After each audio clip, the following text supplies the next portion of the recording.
what about your draft experience?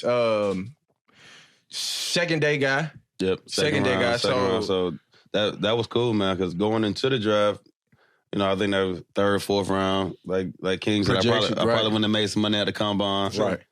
So on the draft, though, the funniest thing was, so let me tell you my good draft story, which is good and bad. Shout out to the Browns. I've never been a Browns fan, so it's cool. I don't know too many people. So I'm at the crib. So for the draft, like my mom, dad, a few of my family, they came up to my apartment that I had in Knoxville. So we're in Knoxville. Seattle Seahawks called me. I said, "Hey, we're picking you with our next pick in the draft. We sending it in." I think Toby Gerhardt or Ben Tate get drafted right before me to the Texans. There's a trade, the Browns trade in front of them. My homeboy said, "Hey, the Browns about to pick you, man." I said, "Man, no, they not." You know what I mean? I'm like, I never went on a visit to Cleveland. The coach came and worked me out. 1 minute later, I see Berea, Ohio. Seattle Seahawks already told me they about to pick me up, and then Cleveland Browns traded in front of them, and I'm going to Cleveland. That's what it was. And that was, Seattle actually had the zone scheme that I wanted to play, and then, the rest, they had the Legion of Boom kind of form, and Marshawn Lynch went the next year, and then the rest is history. They went on their run after that. Dang, yeah, you're right. Damn. So, you was right there. But I ended up going to Cleveland, which, so, damn. they call you in the draft, and they're like, "Hey, how you like being a Cleveland Brown?" And you want to be like, I mean, kind of. Yeah, I guess so. No way, bro. Like, I'm just I am blessed to be here. On the other side of it, I guess so. On the other side of it, now though, looking at that trade, being on the other end of that trade, bro, you was a pick away from being part of that. Damn.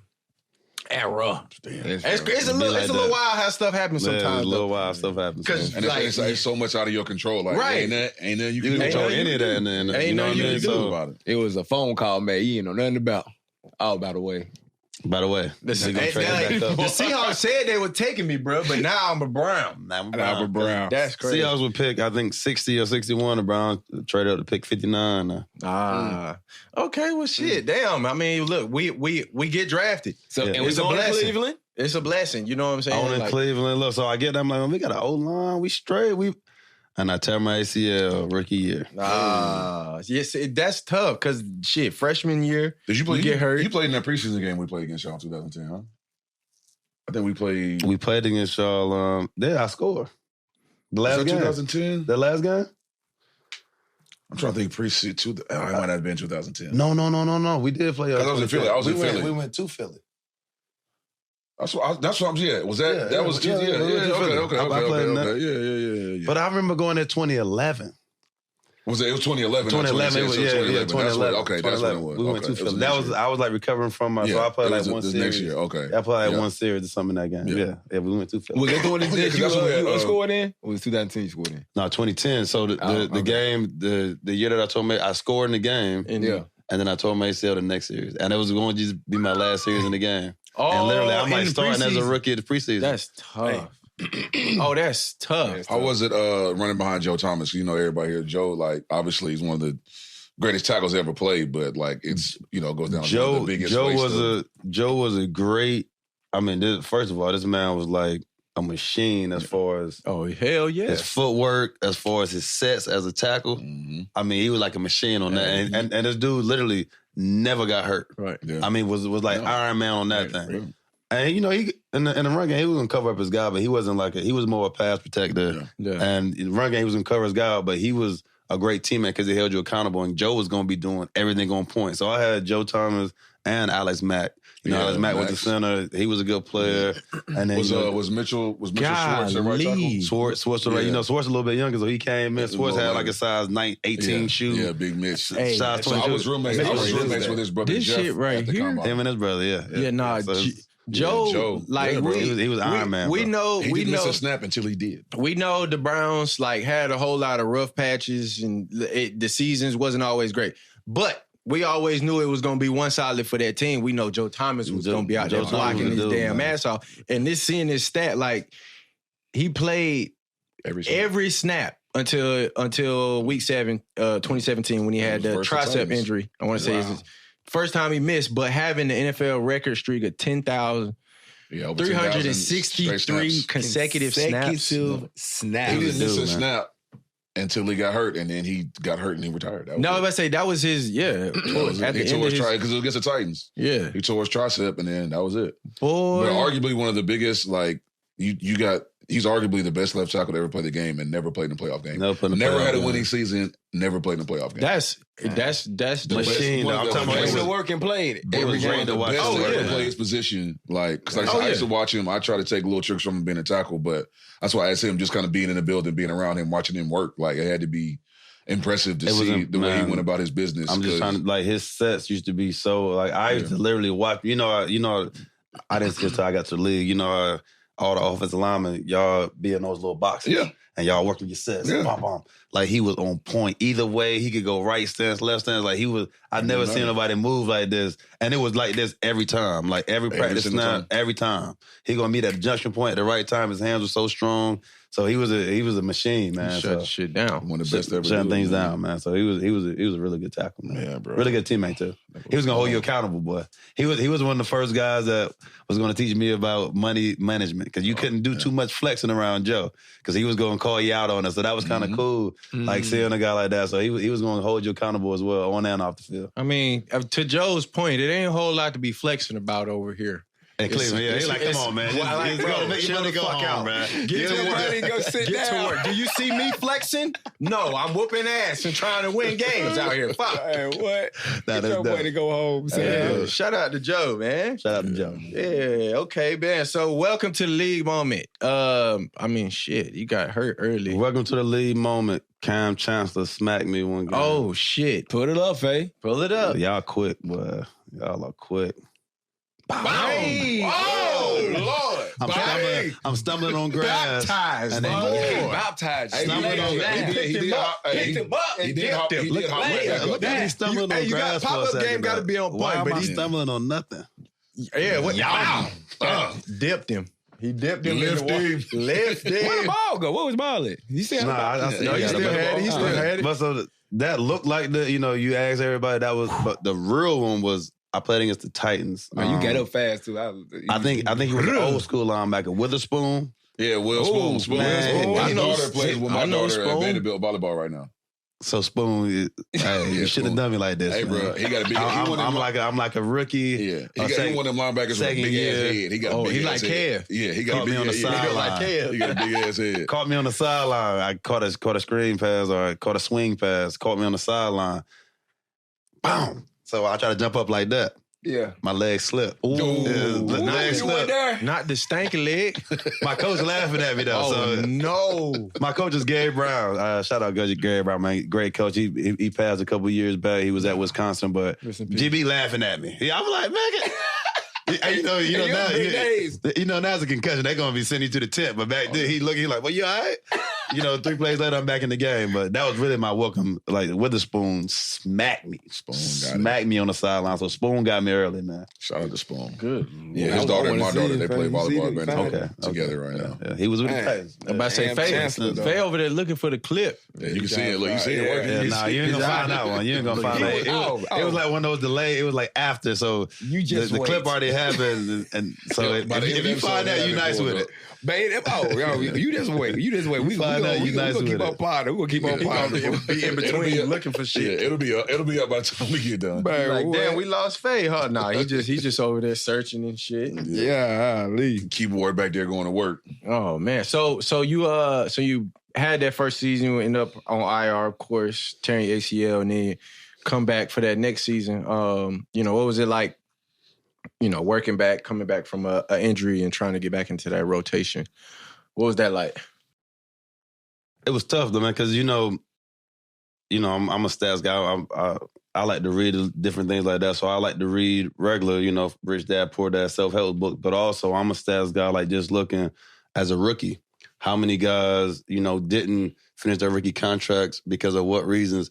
And, the craziest thing from transition from college to the NFL, missing that first year is a big deterrent on a lot of people's careers, man. After you miss that first year and getting back, your odds go down they go much. down a lot. Yeah, of making it through to year 5. You know what I mean? And And, I really didn't know that until I started researching it. So it was just different, just trying to get back into that mode. You missed that year learning how to be a pro. Right. You don't know what people's talking about when they say you got to learn how to be a pro, but that's just learning how to, take care of your body, learning how to do whatever you need to do in this free time. You get off work at 3 o'clock now. It's not all structured. So I just missed that time and then just that time of that grind.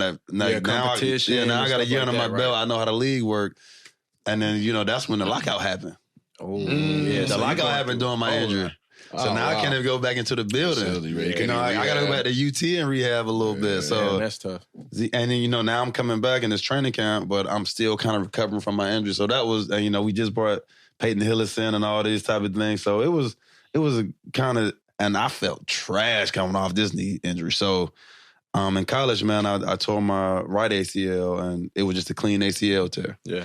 In the league, when I tore my left ACL, I had a meniscus and I had a little bit of cartilage damage, like behind the kneecap. And that's that cartilage, it ain't coming back. It ain't reappearing. Right. So on those spots, it's like, you got different spots. It's like bone on bone, or so now I got the other thing with it. So it really took me a little bit longer to recover from this injury than college. I was back in 10 months. I'm good. Yeah. That injury took me a little bit longer to recover from, and I ain't feel like myself that next year coming back. So I went through the season, had a few little calf injuries here or there, but was able to make it through the season. That next year, I'm like, something got to go. So I actually went to this nutritionist, chiropractor doctor called Dr. Sari Melman, Dr. Melman down in Florida. Mm-hmm. And, he treats all type of Fortune 500 CEOs, but a lot of good football players were there. I met him through Brandon Flowers, who was one of the guys that trained. B-Flow. Shout out to Flow. That B-Flow trained while I was at, Delray Beach. So, I go here and I see all type of guys there. I meet Brandon Marshall, Ricky Williams was there, but he was like the first guy that had. I had hyperbaric chamber myself that I bought for the house, but he had all the new age stuff. The hyperbaric chamber. That chamber. He has all the different things, stuff I never even done with a thing that pulls at your neck, and he popped the bottle. Like, he had a chiropractic table that moved. And he had this thing that was it smelled. He used like vinegar and something, and it literally supposed to lift the inflammation out of your body, and he rubbed it on you. So he had all the new age stuff, and also it was food, man. He actually test your blood and actually see what food was good for you, what wasn't good for you. Right, you face certain those things. So going to him, man, I felt amazing going into that next year. I knew something had to be different, and it's crazy because the food choices was different. It just learning about different foods that make your body inflammatory and not inflammatory. Right. And, now I'm mixing tart cherry juice with my coffee and all these different type of things that cherry coffee. Crazy, but made the body feel good. It works. Right. So and tart cherry juice is actually natural and time. So they got me mixing things like that. So that was actually cool to just get my body back feeling decent. So that next year was probably my best year in the league. Still wasn't. We just drafted Trent Richardson that year as well. So now I'm battling. We brought Brandon Jackson. Now it's just like, are you gonna make the squad now? You know what I mean? But now that was actually a year where I actually felt good, man, and actually put a lot of work in the off season because also in the back of my mind, now it's the business. I do know, like, well, I got to get back to feeling like myself because I know once I make the team this year, my 4th year guaranteed. Right. You know what I mean? Yeah. So I got to make sure I handle my business. So that was probably my best year in the league. My body actually felt good that year. Played all 16 games. Mm-hmm. So that was actually good that year. And then the next year, the injury bug reappeared. Yeah. And that's when King, probably happened to you later on. I don't know, but this is like I'm at that point where if I get one more injury, I know this thing probably over with right now. You know what I mean? Like, especially you hanging about them threads for your position. That's the most like I feel like scrutinized position as far as like longevity and wear and tear and stuff. Like, boy, they getting the running backs up out of there. Correct. So you got 11 niggas trying to tear your head off every time you touch the ball. Every time. Fact. It's 11 and then don't forget I was doing heavies and I was running 300s every. Oh, so King, I ain't tell you, on Mondays during the season. At my high school, every Monday, we had 300 tests, 8 300s every Monday. Hold on. And heavy squat. And 300 meters? 8 of them. 8 300s. O-lineman had 6. Skill had 8. On Monday? Every Monday. Heavy squat. He said, every Tuesday. 300s? Every Tuesday, you got 12 110s. In between the 12 110s, you have 10 frog hops, and then you have 10 vertical jumps. Did y'all win a state in high school? I went to state 3 years in a row and lost to Charlotte Independence for 3 straight years. So I did the same thing at BA. We lost 3 years in a row, but we weren't doing that on Monday. He said they were maxing out every week. Too. And then they were doing heavies every day. So like Monday, the days Tuesday, you work. Wednesday. Monday, Tuesday, Wednesday. So y'all doing heavies and running 300s. And maxing out. Yeah. And at the end of the week. And maxing out every Friday. Every Friday was a max out day. The day of the game? Yes, sir. And listen, Y'all maxed out before the game? On Friday before the game, you maxed out. That was our edge. You know what I'm saying? I just got 335 today. Y'all maxing out on game day. On game day. All just Sunday, we maxed out on game day. So I'm telling you the schedule. Monday, we done the 300s. The Tuesday was like he called it a plyometric day. That's when we did our 110s, frog hops. That's long distance, nigga. It's long distance, man. 110, but Y'all then we also did dots. We also did footwork. We also did footwork dots. And then we were jumping in it. So anyway, he called that. Wednesday was cleans. Wednesday were power cleans, front squats, back squats, glute ham machine. Thursday was supposed to be fun, but we did relays against each other, but it was full speed. That was supposed to be kind of fun day, but that was our speed day. And every Friday, we maxed out. Speed day was Thursday, King. Speed day. The game is tomorrow. The game tomorrow. The game's tomorrow. And then you maxing out on game day? On game day. It did heavies Friday, too. He said it did heavy. Coach Chip Williams. Listen to me, bro. Ain't no way, bro. Like, I told him I would have been Maine. Bro, yeah. I would have been Maine. I would have been God. I would, out of there.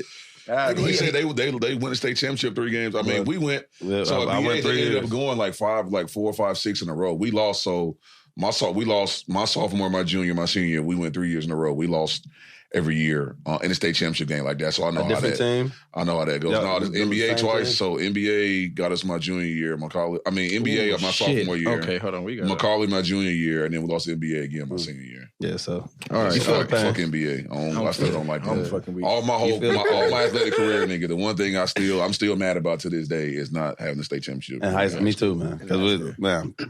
So like you said, you end up getting hurt, placed on IR. And shit, we know how it is for running backs. If you got too many injuries, and within your first contract, it's gonna. Did he find it? Did he? This can't be it. Oh shit! There's no way he found it. I told you he was gonna find it. Welcome to the league. He found it. Oh. Right? Oh my God. Yeah, nah. He got that leg. Got a little.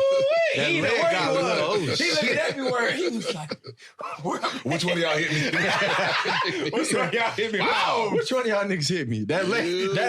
That shaky leg. He caught that baby deer leg. He caught that baby deer leg. Went 92 anyways. Who at 92 linebacker? That boy, them legs got a little wobbly. I tried to run through it. What kind of linebacker wears 92? Good hit, man. Yeah, that was it right there. That's the welcome. Ooh, wee. Yes, sir. Okay, shout out to Faye. I mean, you got the first down, but you got smacked. Yeah, I got smacked. You see, I walked straight over to the sideline. My coach over there laughing at me. He's paid. Come on in. GB got the hoodie on. You see, he laughing at me. Yeah, boy. Come on over here, sit down for a little bit. Come on over here, boy. I know you feeling that one. Good Lord. He looking at me. Look. Come on, man. Get your ass out. Somebody get him out. Get your ass out. Somebody get this.